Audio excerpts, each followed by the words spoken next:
Restitution over restoration. Hallelujah. Restitution over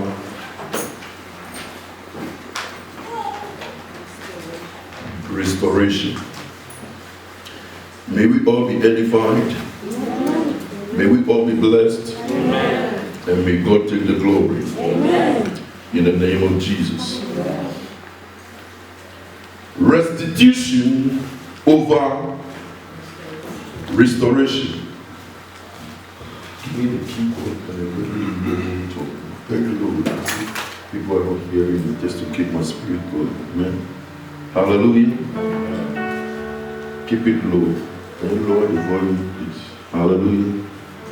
Yes, in the background. Hallelujah. Amen. Restitution over restoration. Amen. Amen. As the Lord gives us understanding, may your experience not be only limited to understanding, but may your experience extend to action. Amen. That amen was very weak. Amen. Hallelujah. Amen. Restitution over restoration. I need to explain because English big words, isn't it? Restoration is when you get back what you lost. When you get back what you lost, it's called restoration. Okay? So if somebody takes your 20,000 pounds today and gives that 20,000 pounds to you tomorrow, you have been restored. But restitution is when the person gives you back the 20,000 of yesterday at current prices.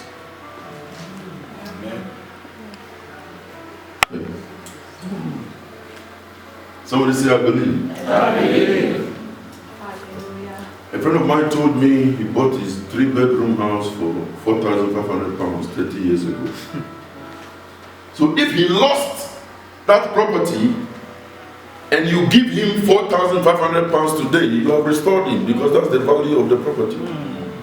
But restitution is having that 3-bedroom property 30 years ago at 4,500 at current prices.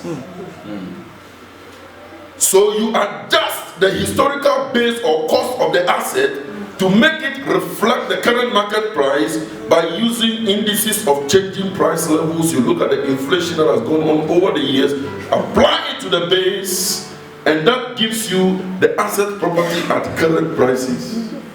Amen. That's called restitution. Amen. If the devil is commanded to give you back what is stolen from you, it's called restoration. But if you command him to give you back all that he stole from you, plus the interest on the what he stole from you, and all the inconveniences, all that have gone through, it is called restitution. Amen. And today I am here to declare unto somebody that you will move from restoration to restitution. In the name of Jesus.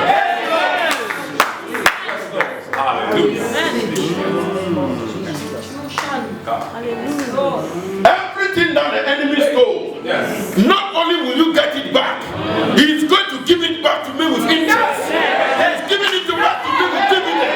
He is giving it to all the inconveniences I have gone through. You are going to pay me back. It is called restitution. Can I hear somebody shout yes? I am ready to preach today.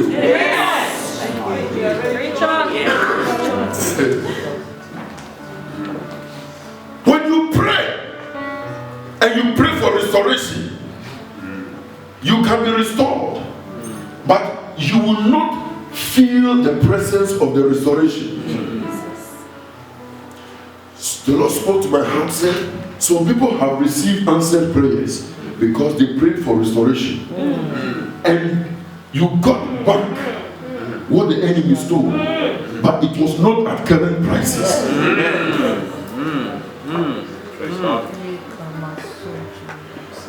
Because he must give to me what he stole, but he must also pay for the sleepless night that I have, the marital inconveniences, the hospital that I had to go, all the things I lost. He's going to pay me back. Somebody shout, yes! It is called restitution. Give, and it shall be given unto you. That is restoration. Press down is moving to restitution. Shaking together, running over. That is called restitution. Are you listening to me? For if I only get back what you took from me, it is restoration. Somebody shout, I will be restituted. In the name of Jesus.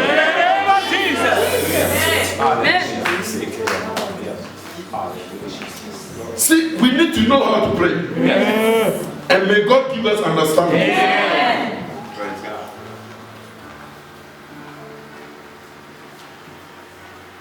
For he is able to do restoration. Amen.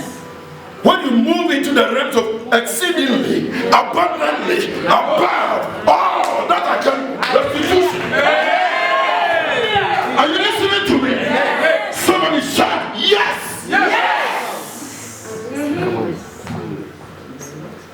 As God gives you understanding, may your life never be the same.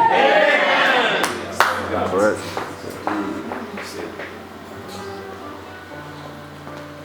Because if they give to you what they stole from you, that money can't buy what you need today. My wife and I used to buy cooking oil from Tesco, £1.75. How many years now? 3 years, 4 years ago. Now, if I take the £1.75 to Tesco, it will not buy me that same sunflower liter oil. So if you give me back the £1.75, you have restored me, but I have not been restituted. I did restitution. That's why I titled the message, restitution over restoration. Somebody shout, yes! Yes! Restitution. And that's my prayer today. That everything that you have lost, we are going to command restitution. The devil is not only going to give it back to you, he's going to give it back to you with the interest, with the dividend, with everything, all the income, he's going to pay for it. You gave me sleepless night, we'll pay for it. Because now I have understanding. For my people are destroyed for lack of knowledge. So change your prayer now. Oh Lord, I pray I will be restored. Change that prayer. Lord, I move from restoration to restitution. Every inconvenience I have passed. Oh yes, not only am I getting the thing back, I am getting it back with interest. Amen. In the business world, they understand restitution. Because when you go for a loan of £10,000, when you go to the bank to pay them back, they don't collect £10,000 from you. They collect 16,000. Because 16,000 is the current price. By the time that you are paying the loan, is the current price of the 10,000 you borrowed 5 years ago. Somebody is today going to receive. You don't understand what I'm saying. I said, you don't understand what I'm saying. I said, somebody here is going to receive in the next few minutes restitution in that area that you have been waiting for. Because restoration is not enough. Restoration will not buy you that same bottle of oil. Now you need £4 something to buy that same bottle.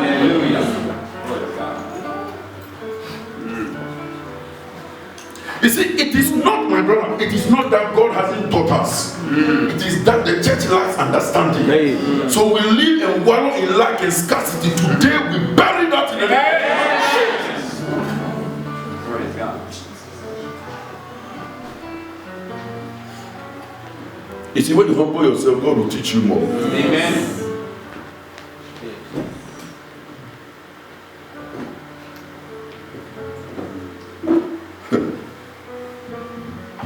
In Job chapter 42, the Bible says God gave Job 2 times what he lost. Amen. That is called restitution.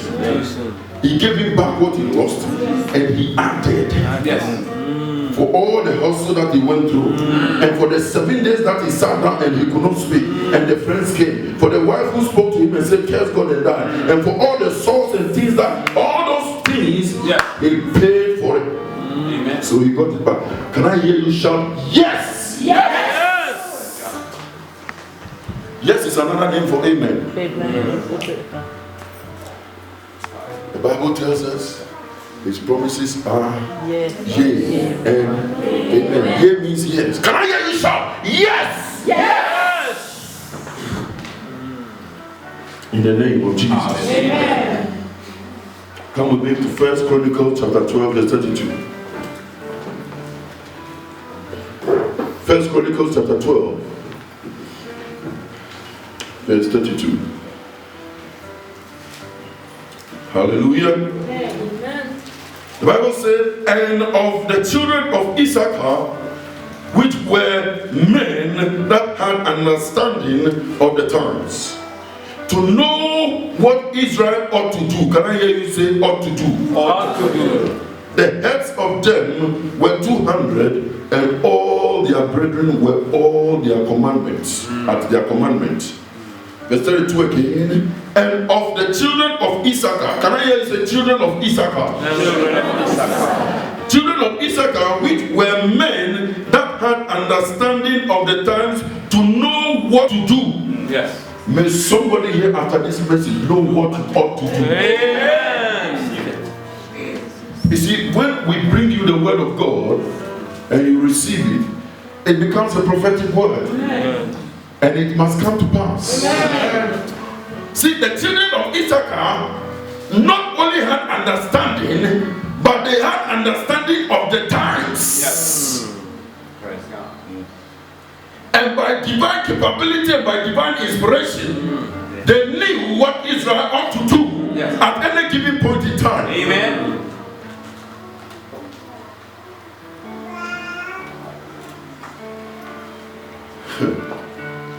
Today, God will give somebody understanding. In the mighty name of Jesus. Amen. I say, in the mighty name of Jesus. Amen. The children of Issachar. So I did some research on the guy Issachar. Issachar is the 9th son of Jacob. And the Lord reminded me that we're in the 9th month, so get ready. Somebody's not hearing what I'm saying. Issachar, the children, who are the children of Issachar? Somebody stand up and say, I am the child of Issachar. Sit down. Amen. Amen. Listen, the service will be to you what you want it to be to you. Amen. Praise God. For the children of Issachar had understanding of the times, of the things that Israel ought to do. Amen. Oh Lord, God, I feel like preaching to you. Amen. Listen. The children of Issachar, Issachar the guy, is the 9th son of Jacob. It's the 9th son of, and for Leah, remember Jacob and Leah and Rachel? For Leah, Issachar was the 5th born. For Jacob, he was the 9th. There was competition going on in rivalry. Remember, Jacob, Laban for Rachel, and they circumvented, Laban circumvented the issue, brought Leah to Jacob, had children, 4 sons, Reuben starting. But Rachel will not have children. Rachel. And they were trading. There was a time Leah's handmaid Zilpah were trading. Let me give my daughter to give this handmaid to Jacob. And Rachel will also give Bilhah to Jacob. And Jacob had 2 sons with each of them. There was competition for children. And one day, the Bible said Leah was holding something they call a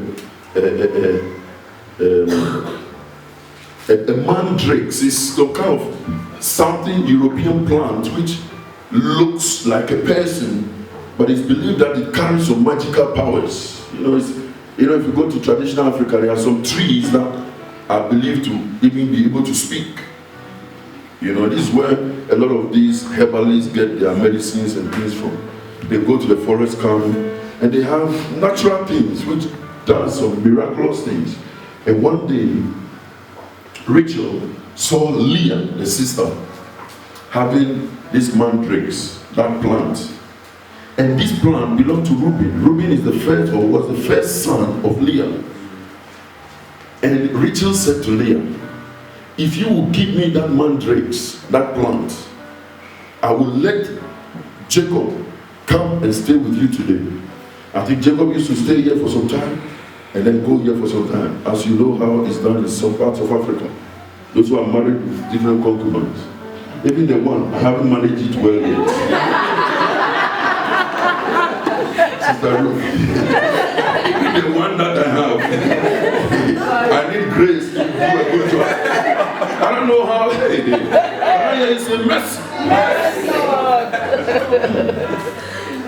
And so Jacob, Rachel had that deal with Leah. And so when Jacob came from the field very tired, Leah was parading. Said, hey, you are not going to Rachel today. Today you are with me. And the Bible said that night that they laid, Issachar was conceived. And the prophecy came over Issachar. Moses was the one who gave that prophecy. Come with me, I want to show you. Now, we keep the scripture that we read in mind. And the children of Issachar understood the times that they were in, and they knew what to do, or what they ought to do. Deuteronomy chapter 33, verse 18 and 19. Deuteronomy chapter 33, verse 18 and 19. I want us to see. I was just trying to find keen on why the children of Issachar. Yeah. And Zebulun, he said, rejoice Zebulun, this is Moses speaking, in your going out, and Issachar in your tents. They shall call the people unto the mountain. They shall offer sacrifices of righteousness, for they shall suck of the abundance of the seas and of the treasures hid in the land. Amen. This was Moses speaking and declaring unto Issachar here. And so what I want you to know here is there was a prophecy over the life of Issachar and his descendants. And the Bible tells us, Paul was talking, Timothy was talking here, Paul was actually charging Timothy. In 1 Timothy chapter 1 and verse 18. 1 Timothy chapter 1 verse 18, he said, this charge I commit unto thee, son Timothy, that by the prophecies which have gone forth before you, that you will take these prophecies and you will use them to war a good warfare. So you see, you need to know the prophecies that have come over your life. Yes. And when the issues of life comes and shows up, you get up and you make a declaration of the prophecy. And if you're a child of Issachar, you say, no, Moses didn't say that. Moses said this will be my blessing. And what I'm saying is not my blessing. Are you listening to me? Because Moses has spoken.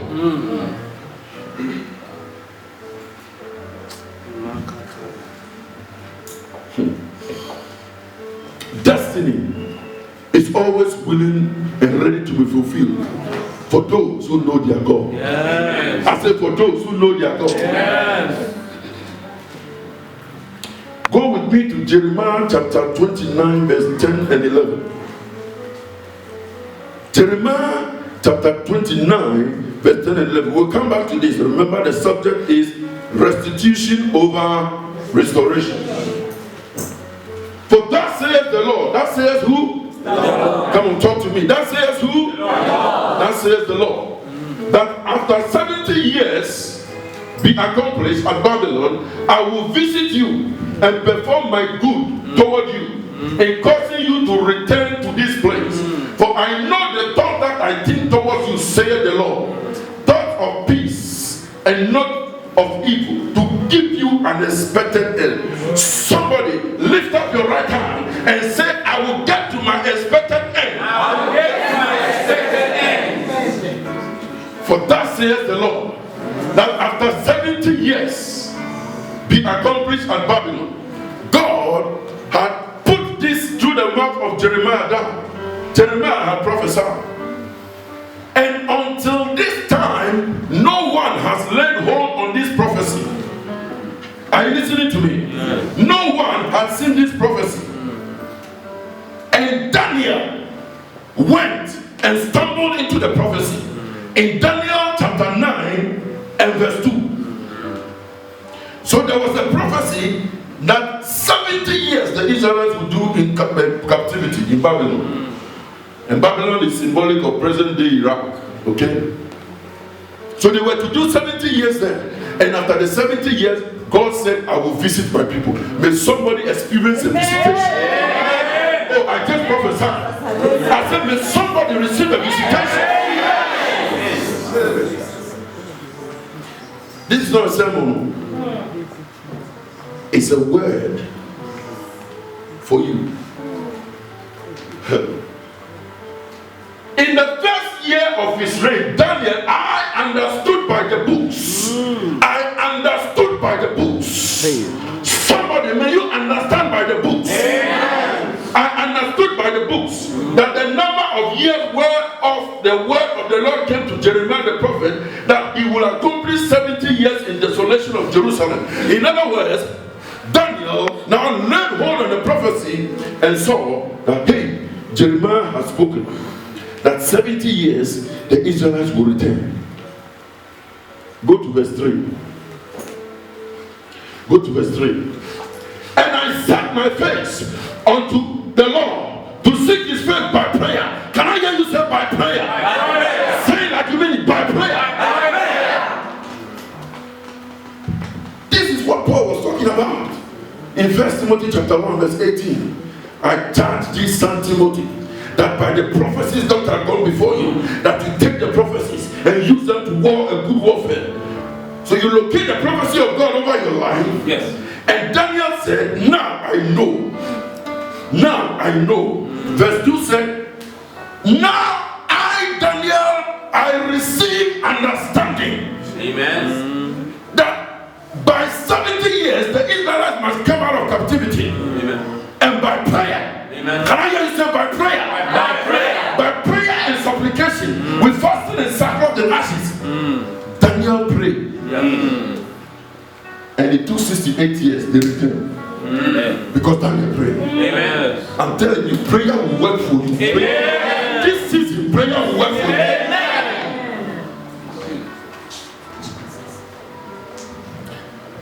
No one can stop a man and woman of destiny.